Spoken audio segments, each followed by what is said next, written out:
Hello and welcome back to a very special episode of episode.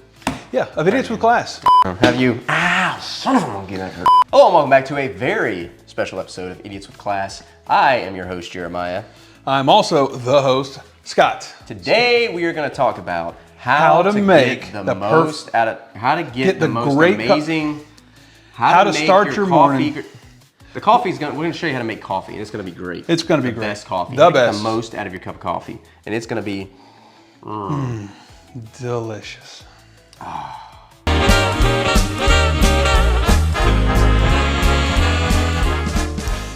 When it comes to coffee, there's a lot to know. There is a lot, and we don't know it.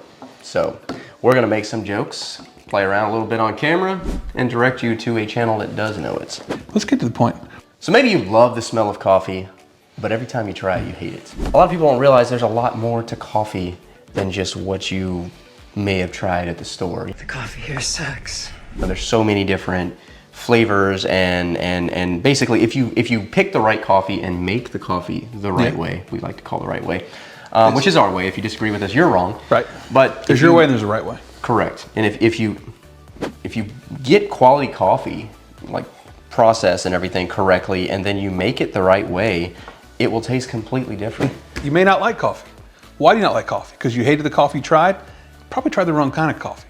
So we're gonna talk to you about how to make the best cup of coffee. It's gonna be perfect. It's gonna be great. It's gonna be awesome. And we're gonna show you how you can do this at your own house. I think they get that it's gonna be good. Hey, get on with it! So when it comes to coffee, there's so many different flavors. There's so many different levels of quality that you think when you taste coffee, you think you hate coffee. It's like people with beer, for instance. Like you can taste beer and be like, oh, I hate beer, it tastes terrible. But then there's all kinds of different beer. There's porters, there's stouts, there's like Irish reds, and most people just taste like a lager or a pilsner. There's so much out there. And then there's different qualities of that, and coffee is very similar in that way. So there's different flavor profiles depending on the regions. Right. I learned this a while back, that where the coffee grows is according to the equator. Was that longitude, latitude? It's the sideway lines, whatever that is. Sideway lines. What are you talking about? Because you have vertical, the side ones, like equator. Where it grows in relation to that will really have an effect on the taste of the bean, because I guess if it's hotter, it grows faster, but if it's colder, it grows slower. So thing with mountains, if it's on a mountain, it grows slower. If it's down in the valleys, it grows faster.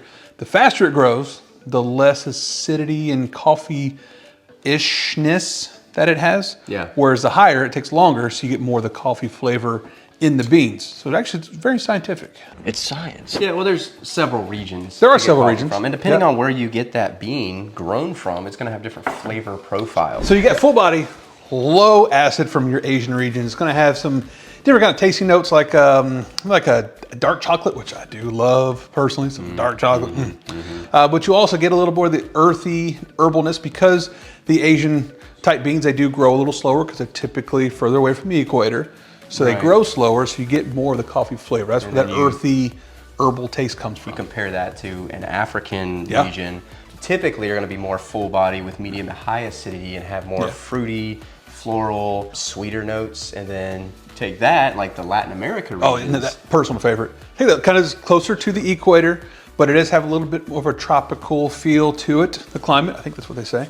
So you're gonna get more of a medium body, because it's gonna grow semi-fast, so it's not gonna get as much of the earthy tones. A little more lower acidic. It's got chocolatey, nutty, and caramel taste to it. Or caramel, if you like to pronounce it No, correctly. it's caramel.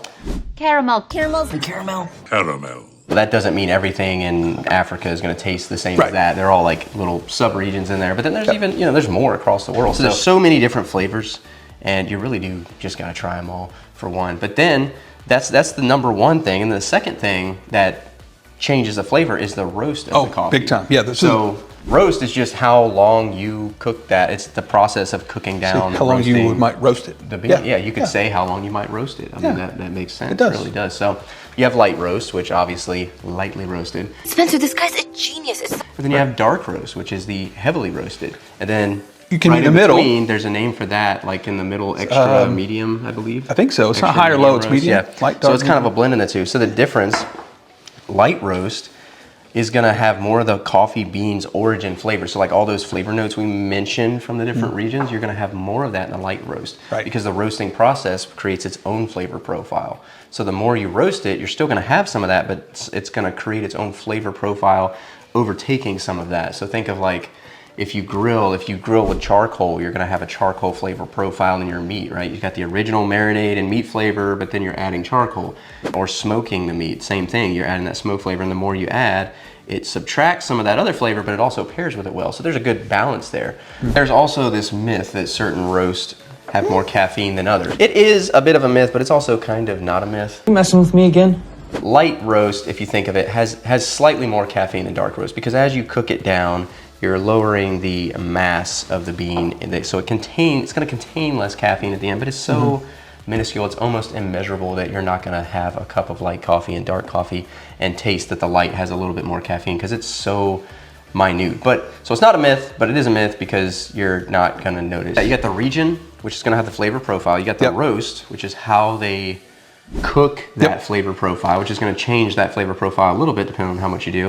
And then the third thing is the manufacturer. I would recommend different roasters. Try different ones, because some of them do roast theirs closer to when they ship them to you. Like your Folgers, your Maxwell House, that's your light beer of coffee. It's going to be meh. It's going to taste like coffee. So think of like, again, beer, comparing it to beer. Right. Like a small brewery is going to have some they take a lot of care. They only make a little bit, but they take a lot of care in it, versus like a big company that's just mass producing. Same with coffee. You find the smaller boutique brands are a lot better, a lot more human eyes on things, and it makes it better. And then also there's some that even roast the beans right before they send them. They're roasted to order, you could say. You don't say.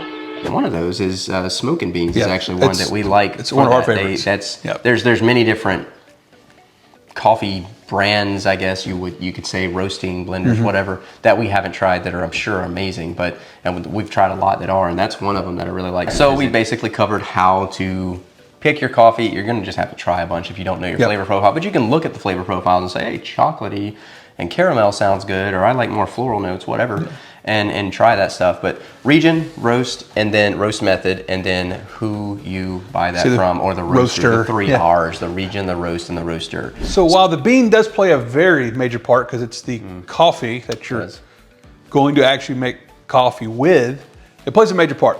But also, in addition to that, is how you make it. So we have a few methods. You've heard like the little cup things with C cups, B cups, A, D, I don't know. K cups. K cup, there we go, one of those letters, H cups, K cups. Hey, you can pick up coffee at your local gas station. It's been sitting out on the burner for 6 hours. Oh yeah, stale coffee. You're in a rush. Okay, it'll suffice as That's a utility way, right? There's people that drink coffee because they need the caffeine, and they just want caffeine. They don't even like the coffee.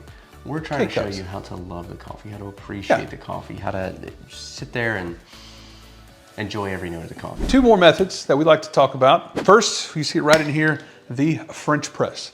The French press. François of the Presse. It is good for a cup of coffee. However, this coffee, you guys kind of like coffee because it is thick. It's going to have like sludge in the bottom when you get done. A lot of oil. That's just nasty. It's going to be a very thick cup of coffee. So that's your thing. Highly recommend the French press. Yes. However, we don't like our thick cup of coffee. So we prefer the Chemex. There it is.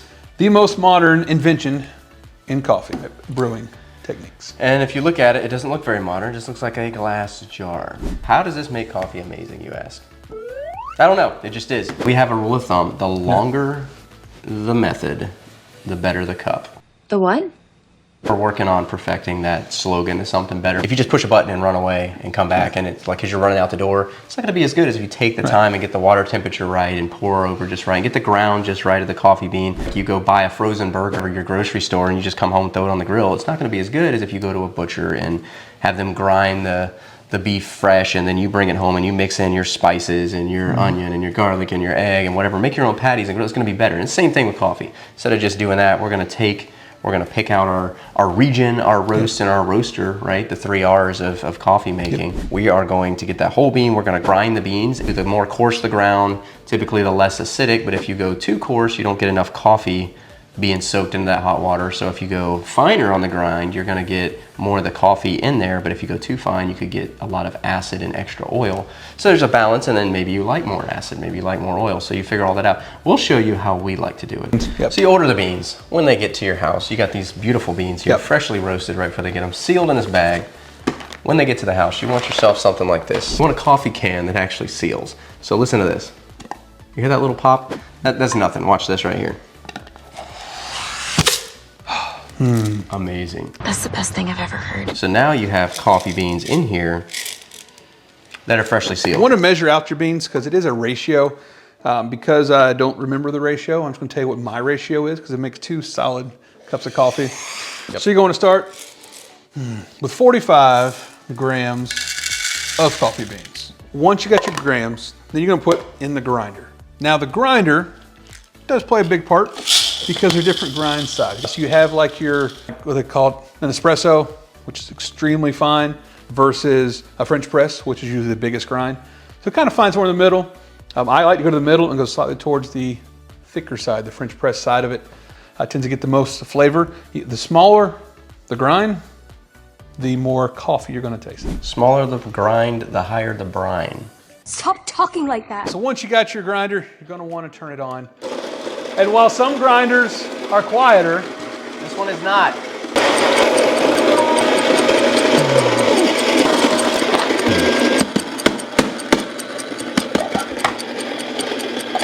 all right, so once your grinds have finished, Any way to speed this up? Why, yes, Luke. As a matter of fact, there is. Scott there is just too cheap to spring for the extra $20. Hello, all. Jeremiah, Idiots with Class. I'd like to take a quick moment and tell you about this coffee grinder. The Krups Silent Vortex something or another run you about $30. Now, what I love about this thing is its size. It takes up hardly any space. The lid comes right off. A little cup inside holds up to 12 ounces of coffee beans. It also is easily removable by a quick twist and pull. Once removed, you can set it on your scale for easy measuring. Replace the cup, put the lid back on, press this little button and hold it down for 10 to 20 seconds depending on your grind preference. Now, I know a mathematician and he'd say that's a whole heck of a lot faster than 4 minutes and 47 seconds there, guy. And you know what? He'd be right. I purchased this little puppy a little over 5 years ago for my wife as a birthday present. We just celebrated our 15-year wedding anniversary. I know what you're thinking. 5 years plus 0 doesn't equal 15. Well, you can't completely suck as a husband. You gotta have some awesomeness added in there as well. I'm not saying it'll save your marriage. I'm just saying if you're already kind of a big deal, this thing will make you almost as cool as me. But is it easy to use, you ask? Well, it also grinds quiet enough that you can carry on a fairly normal conversation nearby. And now, back to your regular program. This video is in no way sponsored by Krups Coffee Grinder. I just really like their stuff. now it's time to move into step 2. Now with Chemex, it does require a filter. That's why it's a little less thick than a French press because it uses a filter, it gets a lot of the oils out. So they make these cool called Chemex filters. Now take your beans, you just ground it up and pour them in.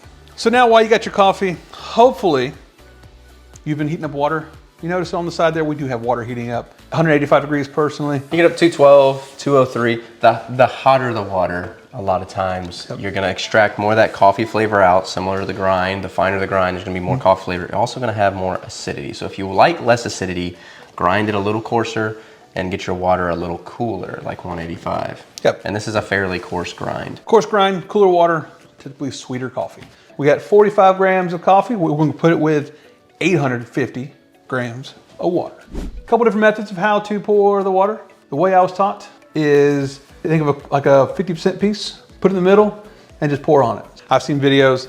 There's like a swirl method, reverse swirl. If you swirl too much, if you get too much water on the outside, a lot of times that ends up washing down all the fine pieces of the grind to the bottom of the cone filter. So all of that hot water is going through all the finest pieces, bringing out more acidity, you guessed it. So to get a less acidic cup of coffee, which is what most people go after, coarser grind, slightly cooler water around 185, and just pour down the center is the best way. There you have it, the perfect cup of coffee, at least according to us, and that makes it right. If you think differently, then you're wrong. Wrong, wrong, wrong. This tastes a lot better. Is it good? That water we were drinking earlier. This could be the best part of waking up. Best part of waking up is Elliot in your cup. So that's how you make the perfect cup of coffee. To summarize, you got to pick which coffee you like, which region it's from, the roast you like. You basically just gonna have to experiment to find out what you like. You get the flavor profiles from the region you like. Yep. You get the flavor profiles from the roast you like. You buy those beans from the roaster that you like, and then you rehearse. That's a fourth R I just added in myself. Would somebody shut him up? The method of making the coffee. You got to store it right.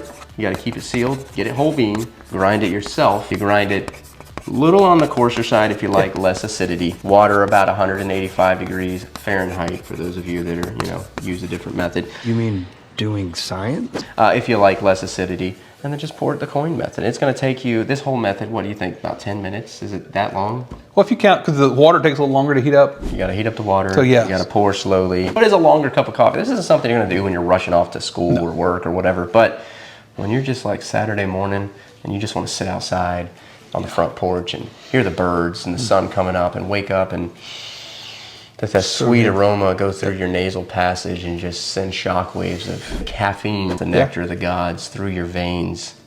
This is the way you want to do it. Thanks for watching. Yep. Like, subscribe. I got 9 subscribers. Comment how you make coffee. Tell us how you do it wrong and how you'd like to do it this way now that you know and have seen the light. And tell us how much you like it now that you do it the right way. You're welcome.